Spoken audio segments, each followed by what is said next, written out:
ఆషాఢ మాసం సందర్భంగా మన కాసం ఫ్యాషన్స్ కిలో చీరలు కొనండి, అరకిలో చీరలు ఉచితంగా పొందండి.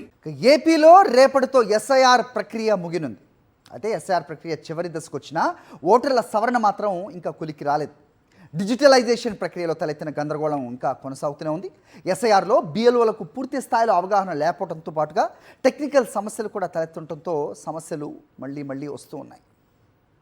ఇదిలా ఉంటే క్రెడిట్ చోరీలకు పాల్పడ్డ బాబు సర్కార్ ఎస్ఐఆర్ మొదలైనప్పటి నుంచి ఓట్ల చోరీకి కూడా పాల్పడుతోంది. వైఎస్ఆర్సీపీ సానుభూతి పరుల ఓట్ల తొలగింపే లక్ష్యంగా ఎల్లో బ్యాచ్ కుట్రలు కొనసాగుతున్నాయి. ఈ క్రమంలో బిఎల్ఓలపై పచ్చనేతలు ఒత్తిడి తెస్తున్నారనే ఆరోపణలు ఉన్నాయి.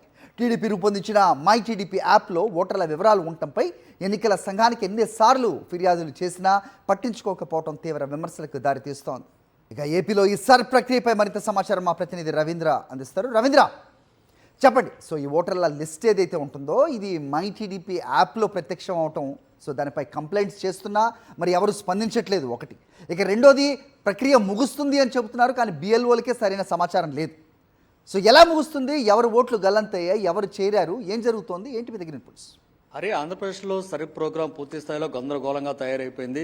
ఎన్నికల సంఘం నిర్వహించాల్సినటువంటి కార్యక్రమం పూర్తిగా తెలుగుదేశం పార్టీ హైజాక్ చేసింది. ఈ నేపథ్యంలో తెలుగుదేశం పార్టీకి సంబంధించినటువంటి బూత్ లెవెల్ ఏజెంట్లు ఎవరైతే ఉన్నారో వారే స్వయంగా ఈ మొత్తం కార్యక్రమాన్ని నిర్వహిస్తూ ఉన్నారు. చివరికి ఆ పార్టీ ఏర్పాటు చేసినటువంటి మై టీడీపీ పేరుతో ఉన్నటువంటి యాప్లోనే వీటన్నిటిని కూడా నమోదు చేస్తున్నారు. నిజానికి ఎన్నికల సంఘం ఈ వ్యవహారంలో పూర్తి స్థాయిలో చేతులు ఎత్తేసిందని చెప్పుకోవచ్చు. ఎప్పటికప్పుడు కాకి లెక్కలు వేస్తూ దాదాపు మేము 99.1% ఎన్యూమరేషన్ ఫారాలు అందించామని చెప్తున్నారు. ఇప్పటికైతే 94% డిజిటలైజేషన్ ప్రక్రియ కూడా నిన్న సాయంత్రానికి అయిపోయిందని కూడా ఎన్నికల సంఘం చెప్తుంది. కానీ ఎప్పుడు కూడా ఆ డిజిటలైజేషన్ సంగతి పక్కన పెడితే కనీసం ఎన్యూమరేషన్ ఫారాలు అందనటువంటి ఓటర్లు కూడా చాలా మంది ఉన్నారు. గ్రామీణ స్థాయిలో కొంత జరుగుతున్నప్పుడు కూడా పట్టణ ప్రాంతాల్లో మాత్రం అసలు ఎన్యూమరేషన్ ఫారాలు అనేది చాలా మందికి ఈ క్షణాన్ని కూడా అందినటువంటి పరిస్థితి. ఈ నేపథ్యంలో రేపు సాయంత్రానికి ఈ మొత్తం కార్యక్రమం కూడా పూర్తి కాబోతున్నటువంటి నేపథ్యంలో చాలా ఓట్లు ఎగిరిపోయే అవకాశాలు ఎక్కువగా కనిపిస్తున్నాయి. ఎందుకంటే 2002 ఓటర్ల జాబితాను సవరణ చేస్తున్నటువంటి కార్యక్రమం కాబట్టి ఇది అప్పట్లో ఓటు లేకుండా తర్వాత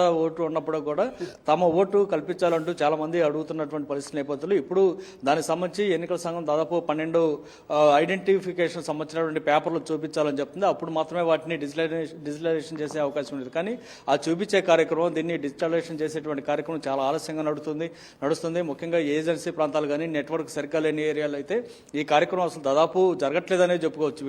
పేపర్స్ అన్ని తీసుకొని మరొక చోటుకెళ్లి డిజిటలైజేషన్ చేయాల్సినటువంటి కార్యక్రమం జరుగుతుంది. సో దీన్ని అవకాశంగా తీసుకొని తెలుగుదేశం పార్టీకి సంబంధించినటువంటి ఏజెంట్లు బిఎల్ఓలతోటే కూర్చున్నారు. తమకు సంబంధించినటువంటి పార్టీ కార్యకర్తల ఓట్లు మాత్రమే నమోదు చేయించాలి తప్ప వైఎస్ఆర్ కాంగ్రెస్ పార్టీకి సంబంధించినటువంటి ఓట్లను నమోదు చేయకుండా చేస్తున్నటువంటి కార్యక్రమం అయితే జరుగుతుంది. కానీ దీని మీద ఇప్పటికే వైఎస్ఆర్ కాంగ్రెస్ పార్టీ అనేక సార్లు ఫిర్యాదు చేసింది.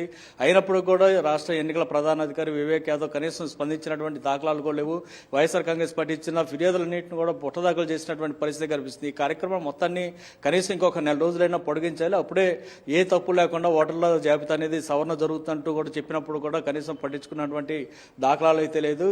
పోనీ ఎన్నికల సంఘం అయినా ఈ కార్యక్రమాన్ని సక్రమంగా నిర్వహిస్తున్నా అంటే అది జరగనటువంటి పరిస్థితి. మొత్తం తెలుగుదేశం పార్టీకి సంబంధించి ఏజెంట్లకు హైజాక్ చేసినటువంటి పరిస్థితి ఎక్కువగా కనిపిస్తున్నటువంటి పరిస్థితి నేపథ్యంలో రేపు సాయంత్రానికి ఈ కార్యక్రమం ముగిపోతుంది. ఇప్పటివరకు క్షేత్రస్థాయి నుంచి అందుతున్న సమాచారం ప్రకారం చూస్తే 70 నుంచి 75% మాత్రమే ఎన్యూమరేషన్ కార్యక్రమం పూర్తయిందని చెప్పుకోవచ్చు. కానీ ఎన్నికల సంఘం మాత్రం నిన్న సాయంత్రానికి 94% పూర్తయిందని చెప్తుంది. ముఖ్యంగా ఏలూరు, కాకినాడ జిల్లాల్లో అయితే 99.66% పూర్తయిందని కూడా చెప్తుంది. అంటే అసలు నిన్న సాయంత్రానికి ఆ 2 జిల్లాల్లో డిజిటలైజేషన్ కూడా పూర్తయినట్టు ఎన్నికల సంఘం చెప్తుంది. కానీ ఈ క్షణాన్ని కూడా ఇంకా చాలా మంది ఎన్యూమరేషన్ ఫారాలు తిరిగి ఇవ్వలేదు, డిజిటలైజేషన్ కార్యక్రమం కూడా జరిగినటువంటి పరిస్థితి ఉన్న నేపథ్యంలో ఎన్నికల సంఘం ఎందుకు ఈ విధంగా చెప్తున్నది కూడా అంతుపట్టిన పరిస్థితి. ఏదేమైనా రేపు సాయంత్రానికి మొత్తం కార్యక్రమం కూడా పూర్తి కాబోతుంది కాబట్టి ఎల్లుండి నుంచి స్థానికంగా ఉన్నట్టు పంచాయతీ కార్యాలయాల్లో ఈ ఓటర్ల జాబితాను కూడా అక్కడ ప్రదర్శించబోతున్నారు. కాబట్టి ఎల్లుండి నుంచి ఈ వివాదాలు ఇంకా చాలా ఎక్కువ కనిపించే అవకాశం ఉంది. ఎందుకంటే ఎన్నికల సంఘం చెప్తుంది ఒక మాట, క్షేత్రస్థాయిలో జరుగుతుంది ఇంకొకటి. కాబట్టి ఓటరు తమ ఓటుకు కోల్పోయినటువంటి బాధితులందరూ కూడా పెద్ద ఎత్తున ఆందోళన చేసే కార్యక్రమం కూడా జరిగే అవకాశం అయితే కనిపిస్తుంది. ఇదంతా కూడా ఎల్లుండి తర్వాత నుంచి అయితే తెలిసే అవకాశం అయితే ఉంది. Right Ravindra, thanks for the inputs. మరిన్ని అప్డేట్స్ కోసం ఛానల్ ను సబ్స్క్రైబ్ చేయండి. నోటిఫికేషన్స్ కోసం బెల్ ఐకాన్ పై క్లిక్ చేయండి.